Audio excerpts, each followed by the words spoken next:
एक दफा का जिक्र है। सरसब्ज पहाड़ियों से घरी हुई एक छोटी सी बस्ती में दो बहन भाई रहते थे, राफी और आयशा।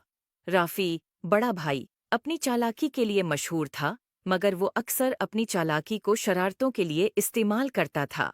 आयशा, इसकी छोटी बहन, नेक दिल थी, मगर राफी के शरारती कामों में बह आसानी से शामिल हो जाती थी। एक दिन दोपहर के वक्त, जब वो अपने घर के बाग में खेल रहे थे, इन्हें एक पुराना, धूल से भरा हुआ संदूक मिला। संदूक के अंदर उन्हें एक चमकदार लकड़ी की छुड़ी मिली जिस पर प्रासरार नक्श व नुगार बने हुए थे। तजस्सुस से भरे हुए वो छुड़ी को अपनी दादी जहरा के पास ले गए। दादी जहरा की आंखें छुड़ी को देखकर पहचान से चमक उठीं।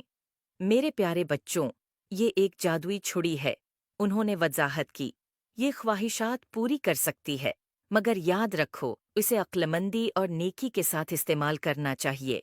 अगर उसे खुद गर्जी या बेवकूफ़ी से इस्तेमाल किया गया तो ये मुश्किलात पैदा कर सकती है।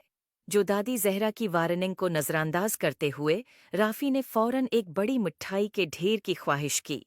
अचानक कमरा मिठाइयों, चॉकलेट्स और केकस से भर गया। आयशा खुशी से चला उठी, मगर जल्द ही उन्हें एहसास हुआ कि मिठाइयाँ इतनी ज्यादा हैं कि वो खा नहीं सकते, और पूरा घर एक चपचपी जिंदगी में बदल गया। जिंदगी की परवाह किए बगैर राफी ने दूसरी ख्वाहिश की। इस बार इसने एक सुनहरी साइकिल की ख्वाहिश की। एक चमकदार सुनहरी साइकिल जाहिर हुई, मगर ये इतनी भारी थी कि चलाने में मुश्किल थी, और जैसे ही राफी ने उसे चलाने की कोशिश की, वो टूट गई। मायूस होकर इसने एक के बाद एक ख्वाहिश करना जारी रखा। हर एक ख्वाहिश का नतीजा किसी न किसी मुसीबत में निकला।